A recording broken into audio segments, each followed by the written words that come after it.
നമ്മൾ ഇന്ന് പ്രഭാതത്തിൽ കേട്ടു, കർത്താവിൻ്റെ കരുണ റഹാമിം, അതായത് അമ്മയുടെ ഗർഭം പോലെയാണെന്നും ആ ഗർഭത്തിൽ അമ്മ തന്നെ കുഞ്ഞിനെ ഭക്ഷിക്കാൻ കൊടുക്കുകയാണ്.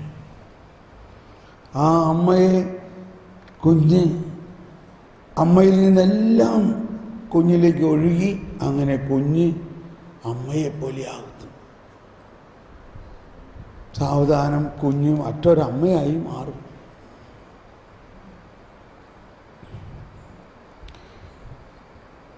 നമ്മുടെ വിശ്വാസത്തിലെ ഏറ്റവും ഉറവിടവും ഉച്ചകോടിയും എന്നാണ് സഭാ പ്രബോധനങ്ങൾ നമ്മളെ പഠിപ്പിക്കുന്നത്. ക്രിസ്തീയ ജീവൻ്റെ ഉറവിടവും ഉച്ചകോടിയുമാണ് വിശുദ്ധ കുർബാന.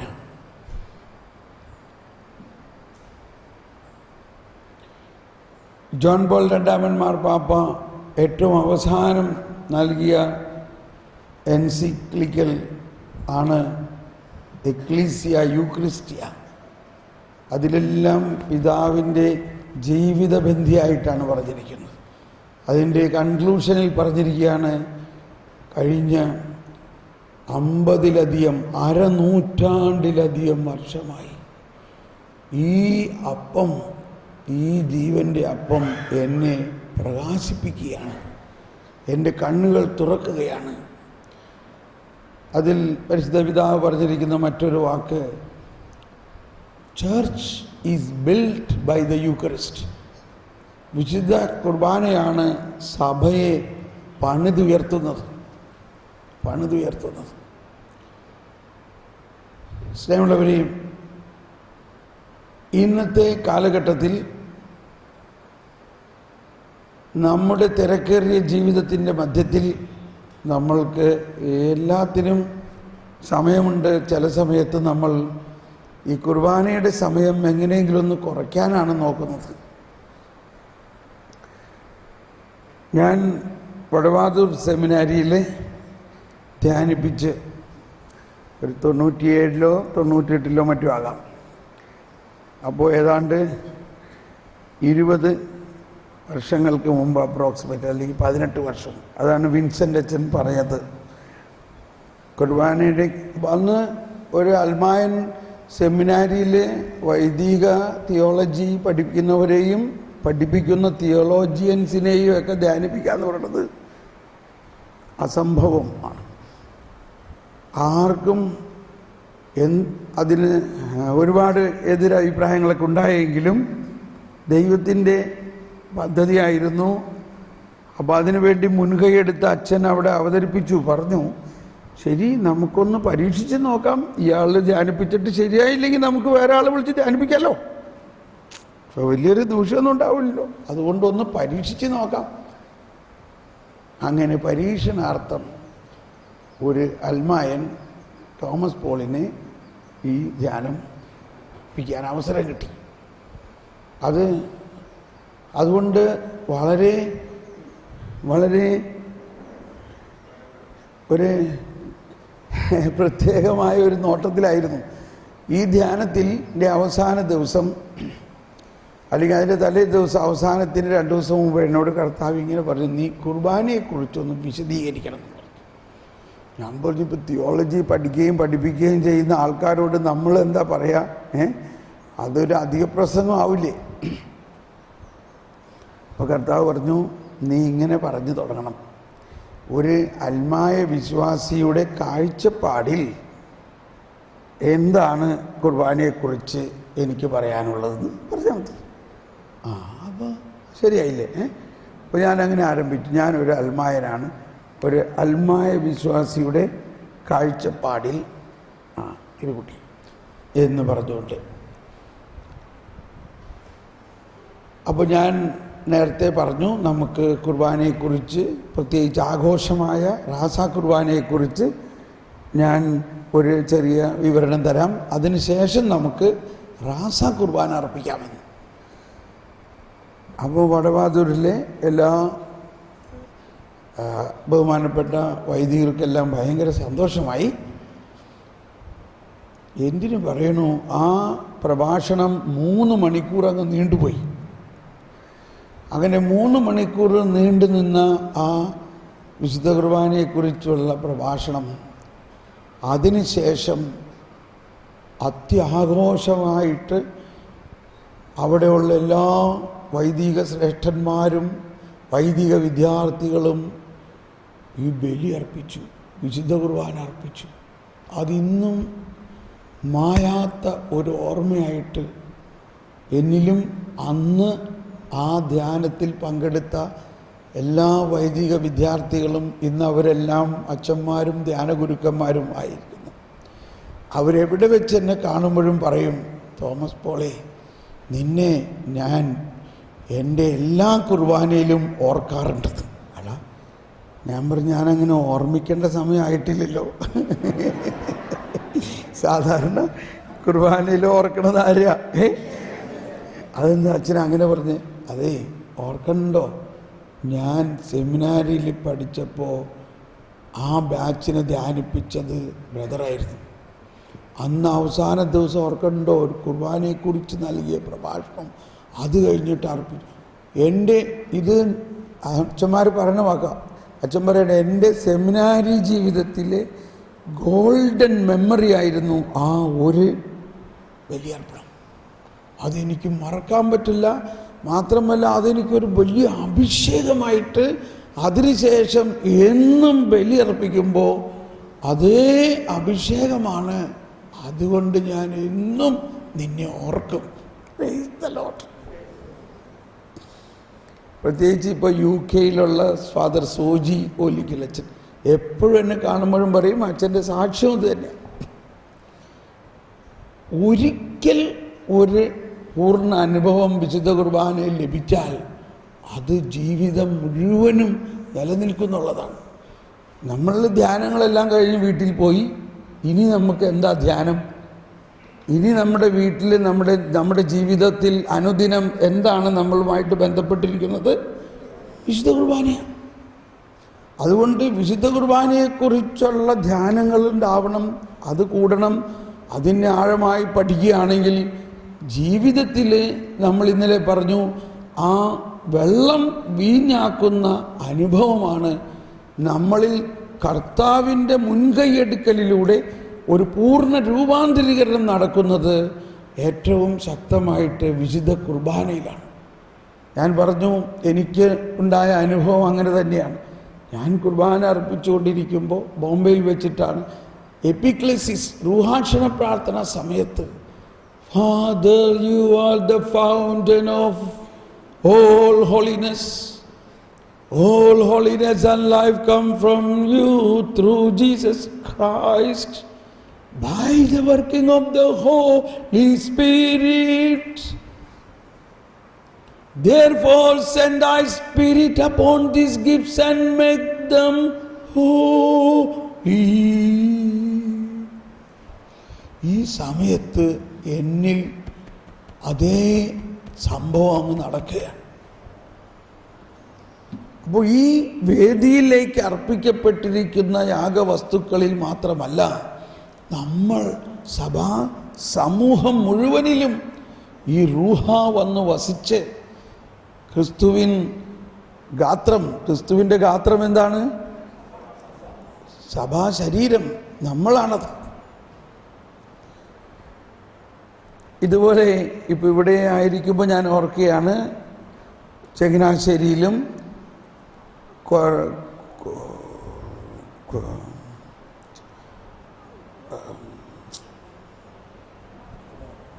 എന്താണ്, ചങ്ങനാശ്ശേരി, കോട്ടയം, പാല, കാഞ്ഞിരപ്പള്ളി, താങ്ക് യു, കാഞ്ഞിരപ്പള്ളിയിലെ കൺവെൻഷന് റാസ കുർബാന അർപ്പിക്കുന്ന സമയത്ത് അവിടുത്തെ കൊച്ചച്ഛൻ, അപ്പോൾ ഈ വിരി ചുംബനം നടക്കുന്ന സമയത്ത് ഞാൻ മുൻകൂട്ടി ഇപ്പോഴേ ഞാൻ പറയുന്നു, ആ സമയത്ത് റൂഹാക്ഷണ പ്രാർത്ഥനയാണ്. 2 റൂഹാക്ഷണ പ്രാർത്ഥനയാണ് റാസ കുർബാനയുള്ളത്. ഒന്ന് റിമോട്ട് പ്രിപ്പറേഷൻ എന്നുള്ള രീതിയിൽ.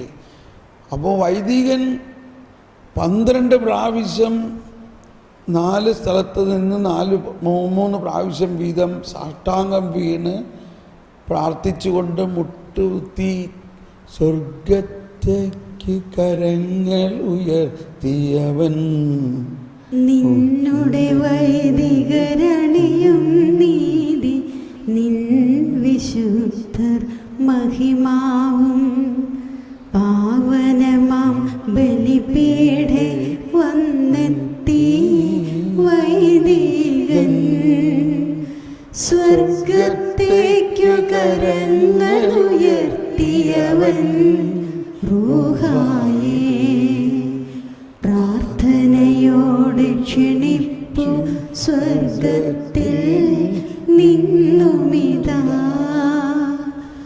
റൂഹാ വന്നു വസിച്ചു മിശിഹാതൻ തിരുഗാത്രം പാവനമാക്കുകയാണ്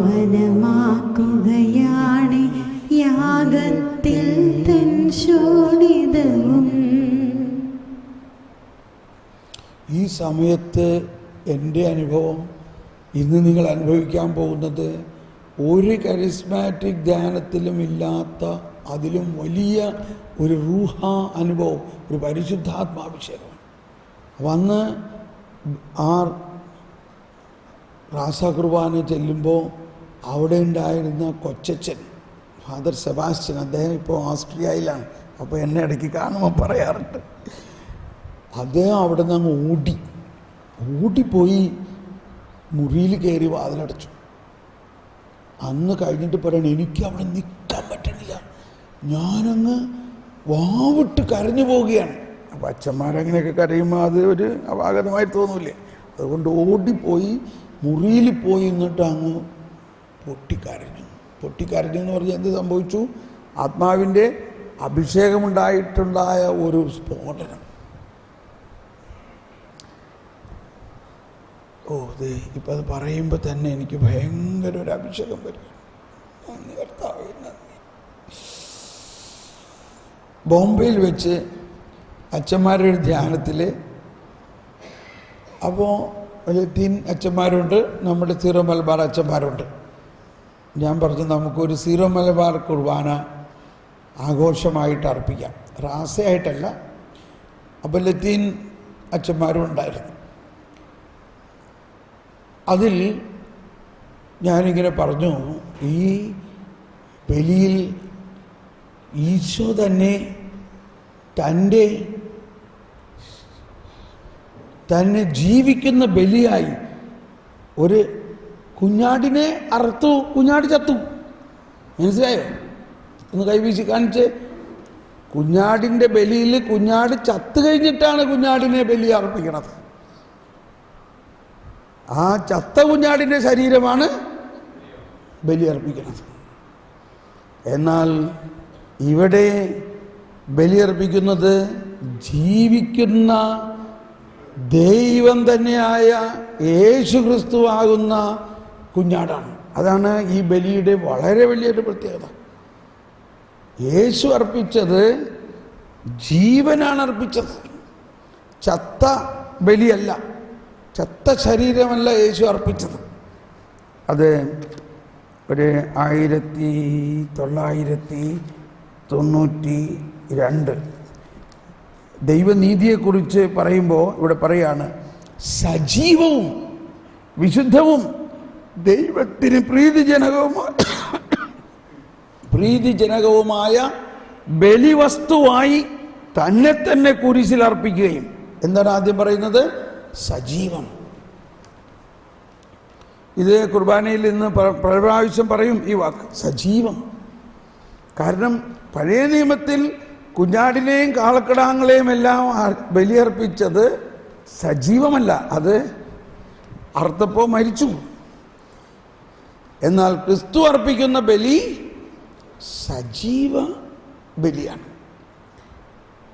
ആ തൻ്റെ ശരീരം താൻ കുഞ്ഞാടായ അങ്ങ് അർപ്പിക്കുകയാണ്. അതാണ് കത്തോലിക്ക പൗരോഹിത്യം എന്ന് പറയുമ്പോൾ തന്നെ ആ പൗരോഹിത്യം എന്ന് പറയുന്നത് സജീവമായ ഒരു ബലിവസ്തുവായി അർപ്പിക്കുകയാണ് പുരോഹിതൻ. തന്നെ സജീവമായ ബലിവസ്തു. ഇതൊക്കെ സെമിനാരിയിലൊക്കെ പഠിച്ചിട്ടുള്ളതാണെങ്കിലും അന്ന് ആ ബലി അർപ്പിച്ചത് നമ്മുടെ സീറോ മലബാർ അച്ഛൻ ബലി അർപ്പിക്കുമ്പോൾ ബലിയർപ്പണം ആരംഭിച്ചപ്പോഴേ തന്നെ അദ്ദേഹത്തിൻ്റെ കണ്ണുനീരിങ്ങനെ ഒഴുകാൻ തുടങ്ങി. അപ്പോൾ മുമ്പിലുണ്ടായിരുന്ന അച്ഛന്മാർക്കൊക്കെ ഒരല്പം അങ്ങോട്ടും ഇങ്ങോട്ടൊക്കെ നോക്കണ്ടായിരുന്നു. അവർ ഇത്രയും വേണമായിരുന്നു, അതായത് ഇദ്ദേഹം ഇത്രയും വൈകാരികമാകണമായിരുന്നു എന്നുള്ള ഒരു ചിന്തയിൽ. ബലിയർപ്പണം കഴിഞ്ഞ് അച്ഛൻ വന്നിട്ട് ഒരു ക്ഷമായാചന നടത്തി. എന്നോട് ക്ഷമിക്കണം, നിങ്ങൾ ചിന്തിച്ചിരിക്കാം ഞാനിങ്ങനെ ഇത്രയും എമോഷണൽ ആകുമായിരുന്നു, പക്ഷേ എൻ്റെ സഹോദര വൈദികരെ, 38 വർഷമായി ഞാൻ ഒരു വൈദികനായിട്ട്. എന്നാൽ ഇന്നാണ് യേശു തൻ്റെ ജീവൻ ശരീരം ഒരു സജീവ ബലിയായി അർപ്പിച്ച പോലെ ഞാനങ്ങ് അർപ്പിച്ചു. ഞാൻ ആ ഈശോയെ പോലെ കുരിശിൽ തൂങ്ങിക്കിടക്കുകയായിരുന്നു. Praise the lord. പാദ്രി പിയോയെ കുറിച്ചൊക്കെ നമ്മൾ കേട്ടിട്ടുണ്ട്. അങ്ങ് എന്താണ് ഇത്രയും സമയമെടുക്കണേ? 3 മണിക്കൂറൊക്കെ ബലിയർപ്പിക്കാൻ എടുക്കണോ എന്നൊക്കെ ചോദിക്കുമ്പോൾ എങ്ങനെ ഇത്ര നേരം നിൽക്കാൻ പറ്റും? അപ്പോൾ പാദ്രി പിയോ പറയുന്നത്, ഞാൻ നിൽക്കുകയല്ലായിരുന്നു, ഞാൻ തൂങ്ങിക്കിടക്കുകയായിരുന്നു. അപ്പം ഇതെല്ലാം എല്ലാ ബലിയിലും ഇങ്ങനെ തന്നെയാണ്. പക്ഷെ നമ്മൾ ആ ബലിയുടെ വിസ്മരണീയമായ അർത്ഥത്തിലേക്ക് പോകാത്തത് കൊണ്ട് നമുക്ക് ഈ അനുഭവങ്ങളെല്ലാം നഷ്ടപ്പെടുന്നു. വാസ്തവത്തിൽ ഈ ധ്യാനിപ്പിക്കുന്നത് കൊണ്ട് എനിക്കുള്ള ഏറ്റവും വലിയ നേട്ടം ധ്യാന കുർബാനയിൽ പങ്കുചേരാൻ പറ്റണം. എല്ലാ ദിവസവും, ആൾമോസ്റ്റ് എല്ലാ ദിവസവും ഞാൻ ധ്യാനിപ്പിക്കുകയാണ്. എല്ലാ ദിവസവും ഒരു ധ്യാനം കഴിഞ്ഞാൽ അടുത്ത ധ്യാനം, ഒരു നാട് കഴിഞ്ഞാൽ വേറെ നാട്. ആ ധ്യാനത്തിലുള്ള ആഘോഷമായ ബലിയിൽ ലോകം മുഴുവനിലേക്കും എൻ്റെ ആത്മാവിൽ നിന്ന് കൃപ ഒഴുകുന്നു. Price the Lord. ഓക്കെ, അപ്പോൾ ഈ ബലിയർപ്പണത്തിന് ഒരുങ്ങുമ്പോൾ ഇന്നും ഈ ഒരു റാസ കുർബാനയുടെ അർപ്പണം നിങ്ങളുടെ ജീവിതത്തിലെ ഏറ്റവും വലിയ, ഒരിക്കലും മറക്കാത്ത ഒരു അനുഭവവും, അതോടൊപ്പം നമ്മളിൽ ഒരു രൂപാന്തരീകരണം. നമ്മൾ വേറെ ഒന്നും ചിന്തിക്കണ്ട. നിങ്ങൾ ഏറ്റവും വലിയ പാപിയാണെങ്കിലും ഇന്ന് നിങ്ങളെ രൂപാന്തരപ്പെടുത്തി ഒരു ക്രിസ്തുവായി മാറ്റുന്നതാണ് കർത്താവിൻ്റെ വെല്ലുവിളി. ഇത് കർത്താവിൻ്റെ വെല്ലുവിളിയാണ്. ഞാൻ വന്നിരിക്കുന്നത് അതിനു വേണ്ടിയാണ്. ഏറ്റവും വലിയ പാപിയെ ഞാൻ അന്വേഷിച്ച് കണ്ടുപിടിച്ച് അവനെ എൻ്റെ തോളിലേറ്റി അവനെ മറ്റൊരു ക്രിസ്തുവായി രൂപാന്തരപ്പെടുത്തുന്നതാണ്. കർത്താവിനെ സംബന്ധിച്ച് രൂപാന്തരപ്പെടുത്തുക എന്ന് പറയുന്നതിന് ഒരു ബുദ്ധിമുട്ടുമില്ല. അങ്ങ് സർവാധിപനും മഹോന്നതനുമായ സൃഷ്ടാവാണ്. അങ്ങേക്ക് ഒന്ന് സൃഷ്ടിച്ചതിനെ വീണ്ടും പുനർസൃഷ്ടിക്കുന്നതിന് ഒരു ബുദ്ധിമുട്ടുമില്ല. നമുക്കൊന്ന് സ്തുതിക്കാം. യേശുവേ സ്തോത്രം, യേശുവേ നന്ദി. ഓ പരിശുദ്ധാത്മാവേ, സഹായക,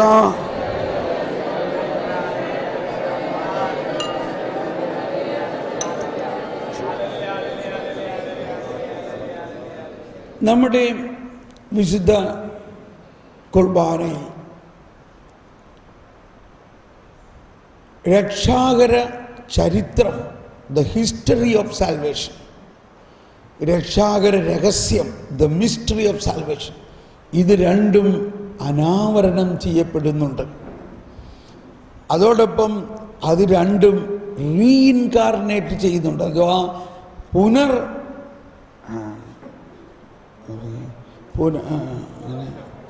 എങ്ങനെയാ അതിൻ്റെ വാക്ക്? പുനരാവിഷ്കരിക്കപ്പെടുന്നുണ്ട്. അപ്പോൾ ഹിസ്റ്ററി ഓഫ് സാൽവേഷൻ വളരെ പ്രധാന ഒരു കാര്യമാണ്.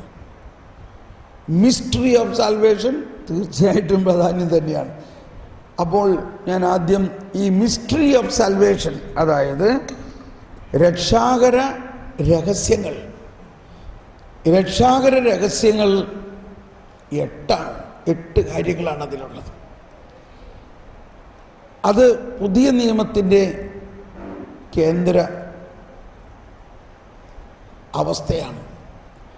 അതായത് യേശുവിൻ്റെ മനുഷ്യാവതാരം, യേശുവിൻ്റെ മനുഷ്യാവതാരം രക്ഷാകര രഹസ്യങ്ങളിൽ ഏറ്റവും പ്രധാനപ്പെട്ട ഒന്നാണ് മനുഷ്യാവതാരം.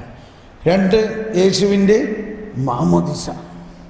യേശുവിൻ്റെ എൻ്റെ ശബ്ദം കൂടി പെട്ടെന്ന് അവിടെ യേശുവിൻ്റെ എൻ്റെ കൈ അതുമ്മ കൊണ്ടു. യേശുവിൻ്റെ മാമോദിസ. 3 യേശുവിൻ്റെ പരസ്യ പ്രഘോഷണ ജീവിതം. 4 യേശുവിൻ്റെ പീഡാസഹനവും മരണവും. 5 യേശുവിൻ്റെ പുനരുത്ഥാനം, ഉയർപ്പ്. 6 യേശുവിൻ്റെ സ്വർഗാരോഹണം. 7 യേശുവിൻ്റെ സ്വർഗ അവരോഹണം അഥവാ പന്തക്കൊസ്ത. 7 പന്തക്കൊസ്ത. 8 യേശുവിൻ്റെ രണ്ടാം വരവ്, വീണ്ടും വരവ്. ഈ വീണ്ടും വരവിൻ്റെ തന്നെ ഒരു മുൻ ആസ്വാദനം നമ്മൾക്ക് വിശുദ്ധ കുർബാനയിൽ കിട്ടുന്നുണ്ട്. വീണ്ടും വരവിൻ്റെ, അതാണ് നമ്മൾ കുർബാന സ്വീകരണ സമയത്ത് പ്രാർത്ഥിക്കുന്നത്. സ്വർഗരാജ്യത്തിലുള്ള വിശ്വാസത്തോടുകൂടി കർത്താവ് ശരീരയുടെ രക്തത്തിന് വികാന്തരിബോധങ്ങൾ ക്ഷണിക്കുന്നു എന്ന് പറഞ്ഞാൽ എന്താ? സ്വർഗരാജ്യത്തിലുള്ള വിശ്വാസം. അപ്പോൾ ഈ സ്വർഗരാജ്യത്തിൻ്റെ ഏറ്റവും ഉന്നതമായ അവസ്ഥയാണ് കർത്താവ് ഈശോമിശിഹായുടെ വീണ്ടും വരവ്. അപ്പോഴാണ് സ്വർഗരാജ്യം പൂർണ്ണതയിലെത്തുന്നത്.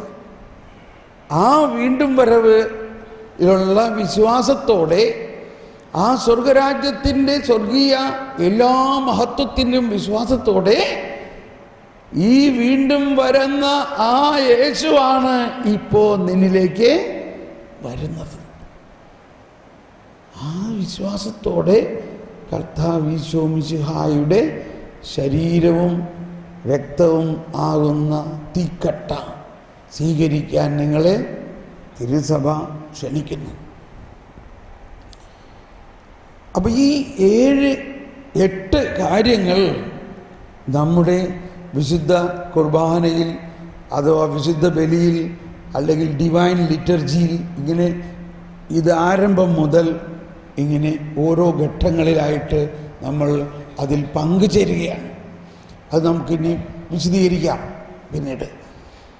ഇനി ഇതാണ് രക്ഷാകര രഹസ്യങ്ങൾ. ഈ രക്ഷാകര രഹസ്യങ്ങളിലെല്ലാം പ്രവർത്തിക്കുന്നത് പരിശുദ്ധാത്മാവ് തന്നെയാണ്. നവീകരണ പ്രസ്ഥാനം ആദ്യ കാലഘട്ടങ്ങളിൽ ഒരു പ്രൊട്ടസ്റ്റന്റിസത്തിലേക്ക് ചാഞ്ഞിരിക്കുന്ന അവസരത്തിലാണ് കർത്താവ് എനിക്ക് ഇങ്ങനെ ഒരു ബോധ്യം തന്നതും നമ്മൾ അന്നു മുതൽ ധ്യാനങ്ങളിലെല്ലാം ഇത് പ്രസംഗിക്കും.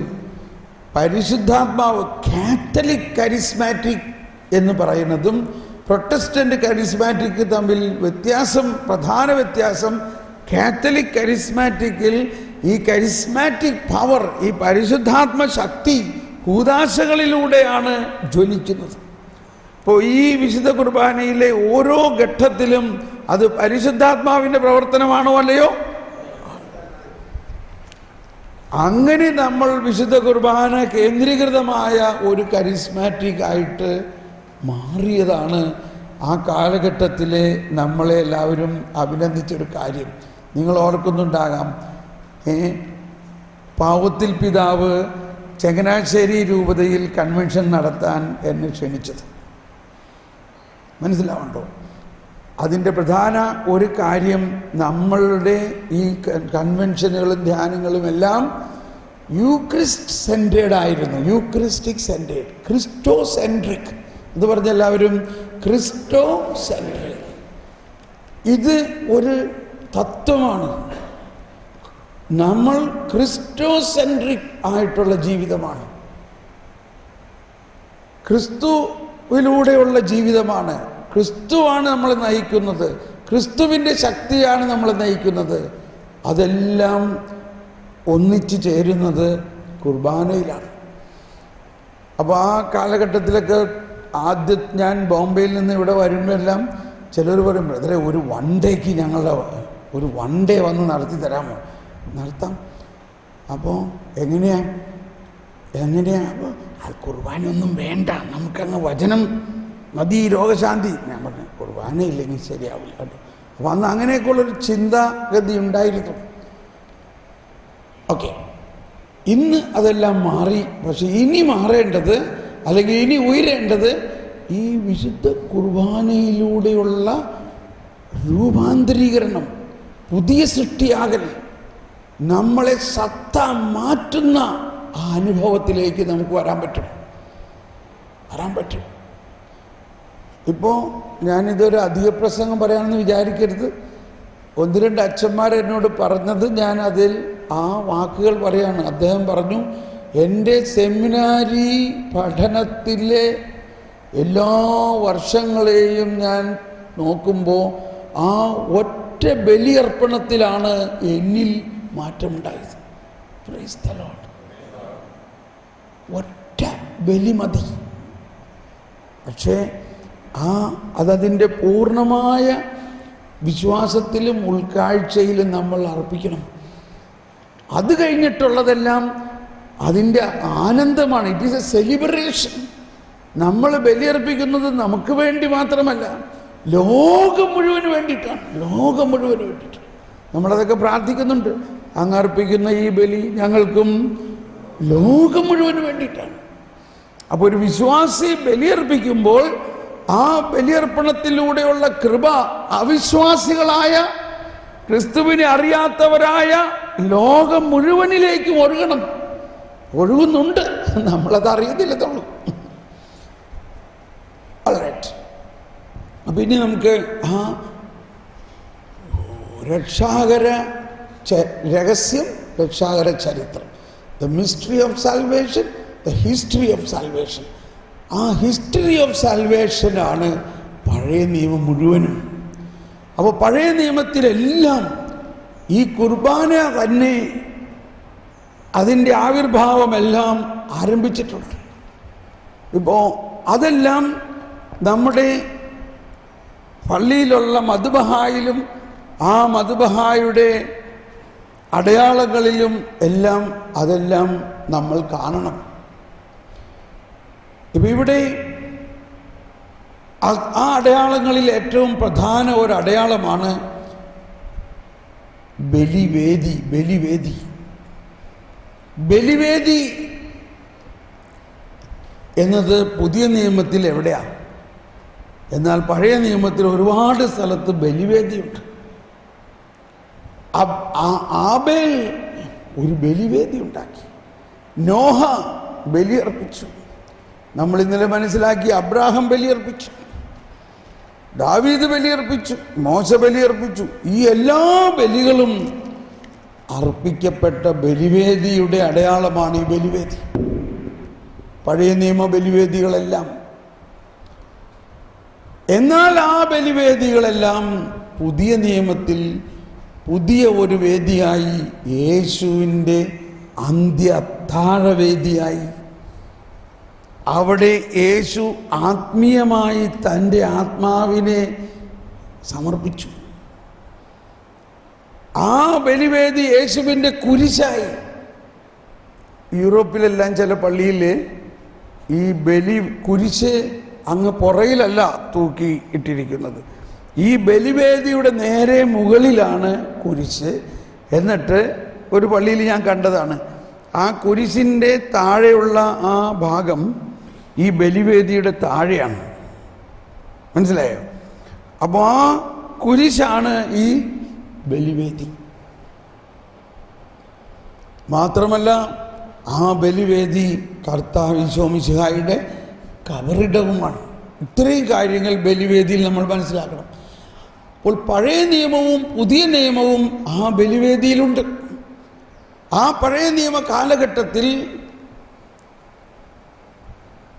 ഒരുപാട് സംഭവങ്ങൾ ഈ വിശുദ്ധ കുർബാനയുമായിട്ട് ബന്ധപ്പെട്ടിട്ടുള്ളതാണ്. കുർബാനയിൽ നമ്മൾ സമർപ്പിക്കുന്ന അപ്പവും വീഞ്ഞും എന്നു മുതലാണ് ഈ അപ്പവും വീഞ്ഞും സമർപ്പിക്കാൻ ആരംഭിച്ചത്? അപ്പവും വീഞ്ഞും എന്നു മുതൽ അർപ്പിക്കാൻ ആരംഭിച്ചത്?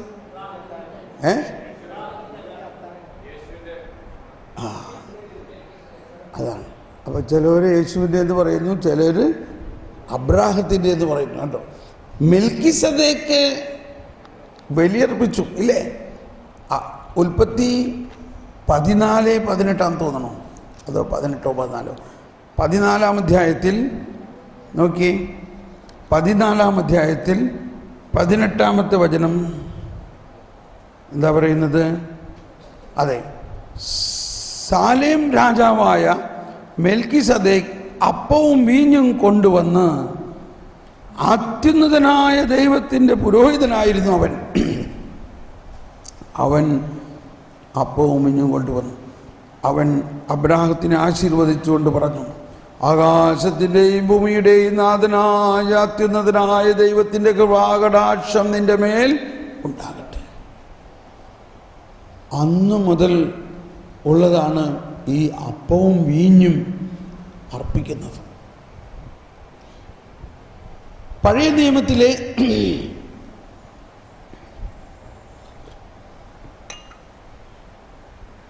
ഏറ്റവും പ്രധാനപ്പെട്ട ഒരു ബലിയർപ്പണമാണ് ഇന്നലെ നമ്മൾ കേട്ടതും കണ്ടതും ഇല്ലേ? ആ ബലിയർപ്പണത്തിൽ ദൈവം അബ്രാഹത്തിനോട് എന്ത് ചെയ്തു? എന്ത് പറഞ്ഞു? ഉടമ്പടി ചെയ്തു എന്ന് മാത്രമല്ല, ആ ഉടമ്പടിയുടെ അചഞ്ചലതയെ ഉറപ്പിക്കുന്ന ശപഥം ചെയ്തു. ഈ ശപഥമാണ് ബൈബിളിൻ്റെ മറ്റൊരു വിധത്തിൽ പറഞ്ഞാൽ ഈ വിശുദ്ധ ഗ്രന്ഥത്തിൻ്റെ ഒരു കാതൽ. ഈ വിശുദ്ധ ഗ്രന്ഥത്തിൻ്റെ മുഴുവനും കാതൽ ദൈവം മനുഷ്യനോട് പറഞ്ഞ വാക്കുകൾ മാത്രമല്ല, ദൈവം മനുഷ്യനോട് ചെയ്ത ഉടമ്പടി മാത്രമല്ല, ദൈവം മനുഷ്യനോട് ശപഥം ചെയ്തു. അബ്രാഹത്തിനോട് ദൈവം ശപഥം ചെയ്തു. ഇതൊക്കെയാണ് നമ്മുടെ വിശ്വാസത്തിൽ മുറുക്കെ പിടിക്കേണ്ടത്. അതാണ് പൗലോസ് എബ്രായ ലേഖനത്തിൽ 6-ാം അധ്യായത്തിൽ 17 മുതൽ 19 വരെയുള്ള വചനങ്ങളിൽ പറയുന്നത്. ഈ രണ്ട് കാര്യങ്ങൾ മുറുക്കെ പിടിക്കുന്നവർക്ക്, എബ്രായർ 6:18 വായിക്കാം, അല്ലെങ്കിൽ 17 മുതൽ, ദൈവം തൻ്റെ തീരുമാനത്തിൻ്റെ അചഞ്ചലത വാഗ്ദാനത്തിൻ്റെ അവകാശികൾക്ക് കൂടുതൽ വ്യക്തമാക്കി കൊടുക്കാൻ നിശ്ചയിച്ചപ്പോൾ ഒരു ശപഥത്താൽ ഈ തീരുമാനം ഉറപ്പിച്ചു. എല്ലാവരും ഒന്ന് പറഞ്ഞേ, ഒരു ശപഥത്താൽ ഈ തീരുമാനം ഉറപ്പിച്ചു. മാറ്റമില്ലാത്തതും ദൈവത്തെ സംബന്ധിച്ച് വ്യാജമാകാത്തതുമായ ഈ രണ്ട് കാര്യങ്ങളിലൂടെ നമുക്ക് ഈ രണ്ട് കാര്യങ്ങളിലൂടെ നമ്മുടെ മുമ്പിൽ വയ്ക്കപ്പെട്ടിരിക്കുന്ന പ്രത്യാശയെ മുറുക്കെ പിടിക്കുന്നതിന് യത്നിക്കുന്ന നമുക്ക് വലിയ പ്രോത്സാഹനം ലഭിക്കുന്നു. ഈ പ്രത്യാശ നമ്മുടെ ആത്മാവിൻ്റെ സുരക്ഷിതവും സുസ്ഥിരവുമായ നങ്കൂരം പോലെയാണ്. നമ്മുടെ ആത്മാവ് നങ്കൂരം അടിച്ചിട്ടില്ലെങ്കിൽ നമ്മൾ ആ പ്രബോധനം, ഈ പ്രബോധനം, അവരങ്ങനെ പറഞ്ഞു, ഇവരിങ്ങനെ പറഞ്ഞു, അങ്ങോട്ടെല്ലാം കാറ്റത്ത് അങ്ങോട്ട് ഇറക്കത്തിങ്ങോട്ട് നമ്മുടെ കപ്പൽ ഇങ്ങനെ നീങ്ങുകയാണ്. കപ്പൽ നങ്കൂരം അടിച്ചിട്ടുണ്ടെങ്കിൽ പിന്നെ കപ്പൽ മാറില്ല. അപ്പോൾ വിശ്വാസത്തിൽ നമ്മൾ നങ്കൂരം അടിച്ചിട്ടുണ്ടോ? എന്താണ് നങ്കൂരം? ഈ രണ്ട് കാര്യങ്ങളിൽ ഉള്ള യഥാർത്ഥ ബോധ്യം. ഏത് രണ്ട് കാര്യം? അബ്രാഹത്തിനോട് ദൈവം ചെയ്ത ഉടമ്പടിയും ആ ഉടമ്പടിയുടെ അചഞ്ചലതയെ ഉറപ്പിച്ച ശപഥവും, ഈ രണ്ട് കാര്യങ്ങളെ മുറുക്കെ പിടിക്കുന്നവന് വലിയ പ്രത്യാശയാണ്. ഇത് എന്നെ സംബന്ധിച്ച് ഇതാണ് എൻ്റെ നങ്കൂരം. Price the Lord. ഈ രണ്ട് കാര്യം, ഇത് ഇന്നല്ല, 25 വർഷം മുമ്പുള്ള നങ്കൂരമാണിത്. പണ്ടൊരിക്കൽ 97-ലേക്ക് നമ്മൾ ഡിവൈനിൽ വലിയൊരു ധ്യാനം നടന്നു. 10,000-30,000 പേര് വന്നു. അത് കഴിഞ്ഞിട്ട് ഒരു കുട്ടി വന്നിട്ട് പറയാണ്, ഒരു പെൺകുട്ടി വന്നിട്ട് പറയാണ്, എൻ്റെ ബ്രദറെ, എല്ലാവരും ബ്രദറിൻ്റെ ധ്യാനം ഇത്രയും വലിയ അനുഭവം എന്നൊക്കെ പറഞ്ഞ് എനിക്ക് 5-ാം ദിവസമായിട്ടും ഒരനുഭവം ഉണ്ടായില്ല. എനിക്കിവിടുന്ന് പോകാൻ തോന്നുമായിരുന്നു. എങ്കിലും എല്ലാവരും ഇങ്ങനെ അനുഭവം എന്ന് പറഞ്ഞുകൊണ്ട് ഞാനവിടെ ഇരുന്നു. എൻ്റെ ബ്രദറെ, ആ അവസാന ദിവസം, ഏബ്രഹാം, കുഞ്ഞിൻ്റെ മേൽ തൊട്ടുപോകരുത്, നീ നിന്റെ ഏകമകനെ പോലും എനിക്ക് തരാൻ മടിക്കായികയാൽ ഞാൻ നിന്നോട് ശപഥം ചെയ്യുന്നു, നിന്റെ സന്തതിയിലൂടെ ലോകം മുഴുവനും അനുഗ്രഹിക്കപ്പെടും. അവള് പറയാണ്, അത് കേട്ടപ്പോ എൻ്റെ ഹൃദയം പൊട്ടി. ഒരു വെള്ളച്ചാട്ടം പോലെ എൻ്റെ ഉള്ളിൽ ഒരു വലിയ പ്രവർത്തനം ഉണ്ടായി. Price the Lord. ഇത് വലിയ രക്ഷാകര ചരിത്രത്തിലെ ഏറ്റവും വലിയൊരു സംഭവമാണ്. ആ സംഭവമാണ് മാതാവ് സ്തോത്രഗീതത്തിൽ പാടുന്നത്. മാതാവ് സ്തോത്രഗീതം